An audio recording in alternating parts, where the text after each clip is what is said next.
নমস্কাৰ, আসসালামু আলাইকুম। মই আব্দুল কালাম। আজি আমাৰ উৰিয়ামঘাট ২ নং পিঠাঘাটত যোনটো এই নগাৰ লগত আমাৰ আৰক্ষী অসম আৰক্ষীৰ লগত যোনটো মানে তৰ্কাতৰ্কি হৈছে, হাত জোৰাজুৰি যোনটো হৈছে, তাৰ বিষয়ে মই কেইটামান কথা কওঁ। আজি আমি যদি তাত থাকিলোহেঁতেন, সি আমাৰ মিয়া মানুহ তাত যদি থাকিলেহেঁতেন, নগাৰ ববাও আহি ইয়াত উৎপাত কৰিব নোৱাৰিলেহেঁতেন। আজি চাওক, বহুত এটা লাজৰ কথা, আমাৰ অসম আৰক্ষী নগাৰ ওচৰত হাত জুৰি আছে।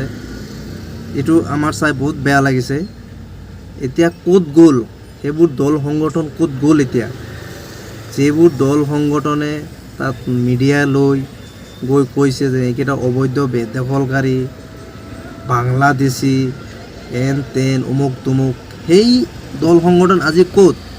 আজি ওলাই যাওক, নাগাৰ ওচৰত গৈ সিহঁতি চাওক, তৰ্কাতৰ্কি কৰক, নগাৰ লগত যুঁজক।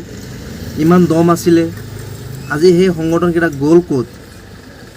আজি গৈ নগাৰ লগত হেৰি কৰক।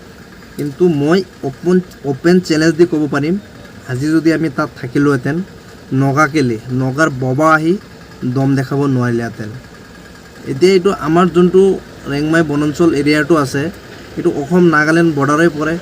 তো সেইটো কাৰণে এতিয়া আমাৰ অসম চৰকাৰে আমাক উচ্ছেদ কৰি দিয়াৰ পাছত নাগাই এটা চান্স পাইছে, যেন মিয়া মানুহ চব গৈছে, এতিয়া আমি গৈ দখল মাৰিম, আছাম পুলিচে একো কৰিব নোৱাৰে। তো এতিয়া ঘটনা সেইটোৱে হৈছে। যেতিয়া 10টা 12টা নগা আহি যদি আপোনালোকক এনেকুৱা দম দি হেৰি কৰি তাৰ পৰা যদি গুচি যায়, আপোনালোকে হাত জোৰ কৰি যদি পঠাব লাগে নগাক, তেনেহ'লেতো নগা চান্স পাইছে না, এতিয়া নগা আৰু চান্স ল'ব। তো মোৰ কথা ইমানেই কোৱা, মোৰ এইটো বহুত দুখ লাগিছে। আমাৰ অসম আৰক্ষী হাত জোৰ কৰি কৈ আছে, সিহঁতি মানা নাই, কিবা কিবি কৈ আছে, কৈছে মদ খাইছে, মদু খাই কিনা সেইটো আমাক বন্দুক দেখাই